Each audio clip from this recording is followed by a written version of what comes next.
Low pressure area जो कराची और बाकी सिंध और बलूचिस्तान के साहिली इलाकों में बारिश के बायस बनने जा रहा है। कल से तेज़ बारिश का इम्कान है वो इस वक्त इंडियन गुजरात के आसपास मौजूद है और अगले 12 से 18 घंटे में वो जब सी में दाखिल होगा तो उसकी शिद्दत में मज़ीद इजाफा होने का इम्कान है और उसके नतीजे में फिर मानसून हवाएँ ज़्यादा शिद्दत के साथ दाखिल होंगी और कराची समेत पूरे सिंध में और ख़ासकर लोअर सिंध में उसमें ठट्ठा बदीन, हैदराबाद, कराची, मीरपुर ख़ास, थरपारकर, जामशोर और दादू और फिर आगे चल के बलूचिस्तान की तरफ लसबेला और मारा, बसनी, गवादर, इन सब एरियाज़ में तुरबत पंजलूर तक तेज़ बारिश का इम्कान है और किसी वक्त खासी मूसलाधार बारिश होगी और उसके नतीजे में इन सब जगहों में अर्बन फ्लडिंग का ख़दशा हो सकता है।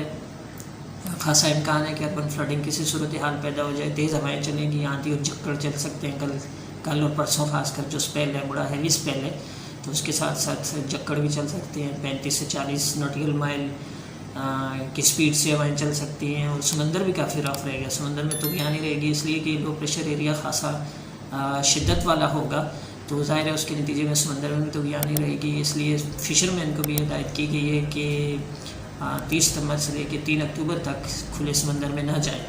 इससे एहतियात करते हैं।